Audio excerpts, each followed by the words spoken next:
The new Oysterflex Daytonas are overrated. Get yourself the old reference Daytonas.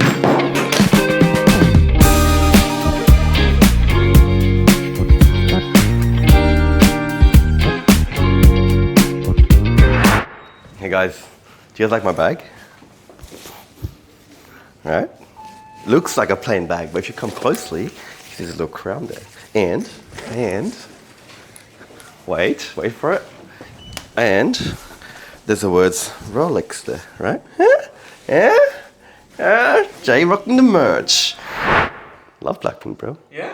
I didn't even know what Blackpink was until this guy Blackpink, bro. enlightened me. Bro, have you heard the song Lisa? Ooh. You like that song though? I don't mind it. I don't mind it at all. I don't mind it. No, I'm not a big Blackpink fan. I like their music. It's fine. The song that makes the most sense here is Money, bro. Money, Money? the money. I walked into my brother's wedding at the bridal party with that song on. Yeah? Yeah, it had bills. I had a cash. Supreme money guy. No, I had a fake money, and then I walked in and I was like, it was sick. Here I have 4 116 reference Daytonas Oysterflex. So they're actually the old ones that were discontinued in 2024, I believe. And then the 126 reference was introduced. So if you guys didn't know, these older Oysterflex Daytonas are a little bit different in the sense that they've got different features than the new one. The easiest way you can tell if it's a 126 opposed to a 116 is that the bezel has like this metal lip to it, right? A little, like if it's white gold, it'll be like white gold here. If it's rose gold, yellow gold, whatever. So it'll be slightly different. Whereas in old reference, they actually have a full ceramic black bezel around the bezel. So if you want to tell if it's an old reference or a new reference, just look at the bezel. That will be the first telltale sign and the easiest way that you can actually tell which reference it is. So like I said, here we have all 4 of them are old references, 116, and they've now been discontinued in 2023. So they're no longer producing these, but they do make basically the same configurations in the new reference 2025. Even this chocolate one, which was reintroduced this year, they stopped making these in 2023. We had 1 year of no 2024 reference chocolate Daytonas, and these were reintroduced in 2025. So another key, I guess, different, apart from the case and the bezel, that is on these watches compared to the new ones is the glide lock system, which I think, about time Rolex, that they've actually made a better system on the new ones opposed to the old ones, because you do get a glide lock system that glides out about 5 millimeters opposed to these ones which has an easy link which only adjusts by 1 millimeter. It's very useful for these watches and these models, because with Oysterflex Daytonas you don't actually cut the band like you do with Pateks. A lot of people ask me, hey, do I need to cut my Oysterflex Daytona bands? Look, you can do it, but you won't be able to wear your watch after that because there's no attachment points, right? So yeah, do not cut your bands. It's not a smart idea.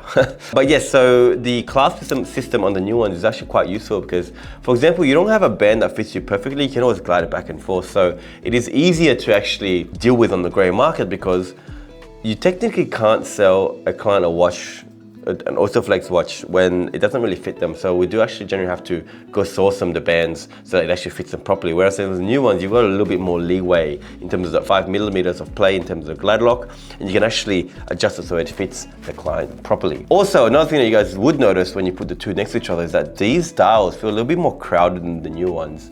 Obviously the case being bigger, so they can probably fit a bigger dial, and then also they slimmed out the sub dials, right? They slimmed out the sub dials in the new reference opposed to the old ones. So with the old ones, you get more of a like fatter, thicker sub dials, whereas the new ones are a lot thinner.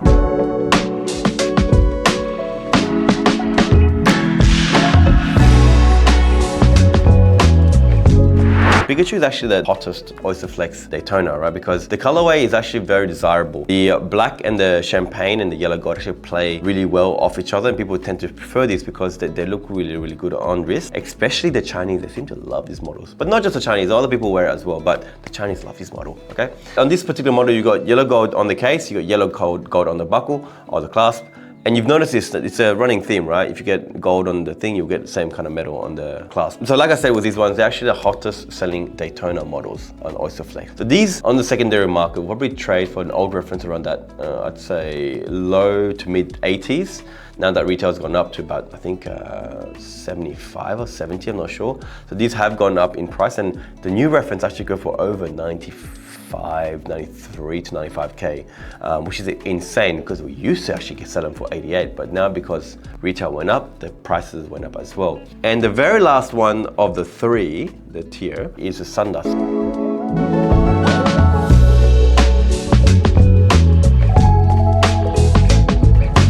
This one is a rose gold Daytona Oysterflex, and yeah, again, not a bad one. Not as popular as a Pikachu. I'd say probably on par with the Ghost, but it has a very similar feel to the Pikachu as it has more of a pinkish hue to it. So it does have obviously the Sundust dial, which is what we call this dial here.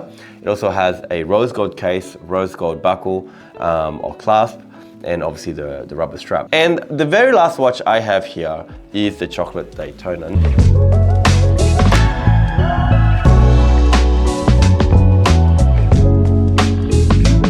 Now these, like I said, were discontinued in 2023. Prices kind of went up on them and kind of came back down. In terms of popularity, I'd say, again, not as popular as the Pikachu, and probably again, say it sells maybe the same or a little bit less than the Sundust Daytona rose gold or the Ghost in white gold. They are very nice in the sense that it plays the brown, which is a chocolate dial, plays off the rose gold very, very well, and I think the colorway is definitely a winner. It's just that, unfortunately, yeah, man, the prices, I always say the prices on the grey market is not determined by the prices of the primary market. It's just determined on popularity and how hard it is to get, okay?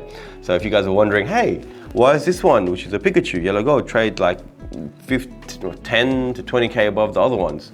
Just popularity, guys. Hopefully that answers your question. Now, in terms of wearability and everyday wear with these watches, is that they have this kind of summery, sporty, casual feel to it, right? Sometimes you just don't want to wear a precious metal watch that has a full like yellow gold band because it's a bit too much. Whereas something like this, it's kind of understated. I'd say you can wear this to the office, you can wear it out for a Sunday lunch with the family because it is a lot more subdued, a lot more quiet. So if I put one on my wrist right now, let's say I'm wearing this chocolate rose gold Daytona on wrist, you can tell that it's not very loud at all. I can wear it as a daily, and it has enough flash to obviously impress people, but not enough to scare them off, I guess, if you know what I mean. When you look down to it, you don't really notice it. Like, you don't notice that it's actually bulging out too much. It actually wears really, really comfortably. And yeah, it's actually a really, really cool way to let you, I guess, wear your watch to be a bit more comfortable with it. Will they hold value, first of all? And are they easy to resell? Like I said, the price of these have been going up along with the primary market. So as prices on the primary market have been climbing every January and July, we have noticed that the prices of these have followed suit. The market will dictate the prices of these particular models. If people keep paying for them and if people will keep wanting them on the primary market and there's going to be a wait list for them, yeah, who knows? Who knows? It'll keep going up and up and up. Who knows? What are you looking to pay for these current models? A Pikachu will probably set you back about $85,000. A chocolate Daytona, this one will probably set you back about high 60s. These will probably set you back about, same thing, high 60s as well. And along with the Ghost. Right, this will also set you back about high 60s. So all three of these are high 60s, almost 70, not quite.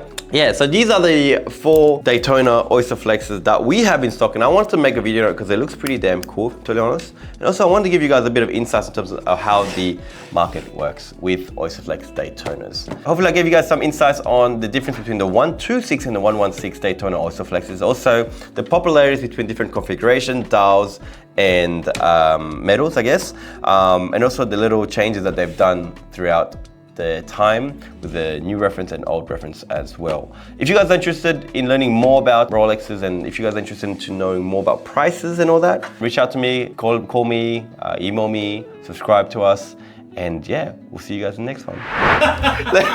Let me tell you a story, right? Oh, man. Our last Hong Kong trip. So Christian actually decided to come last minute. I went with Harris, and Christian decided to come last minute because he felt FOMO. He's like, oh, man, you're gonna spend time with Harris, and then you are with me, blah blah blah. I'm like, you know what? Come, I'll buy you a ticket. Come. He's like, all right. So he was all happy and stuff, coming and stuff. So anyways, mind you, I booked the tickets and also hotels and everything prior to him saying he was coming.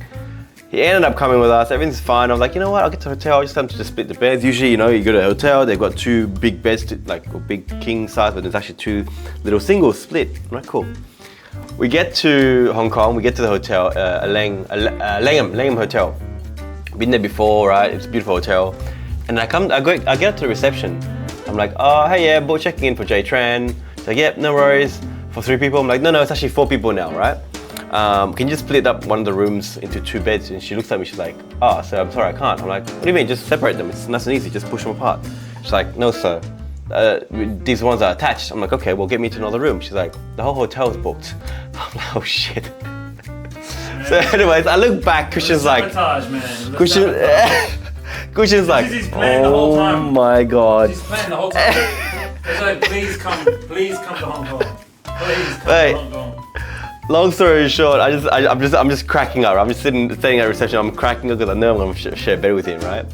Look, we get there at like 5-6 a.m. in the morning in Hong Kong, right? So we check in, we go to the room, right? And then we take a nap. And the next thing I woke up, Christian's like spooning me, like hugging me really tight and stuff. There's something poking me. I'm like, what is that, man? Get off me, man! No, no seriousness. No, it was actually good. It was big beds. Like we didn't I put a pillow in the middle. Yeah, that's what we tell everyone. No homo, huh? I share a bed with a man, but no homo.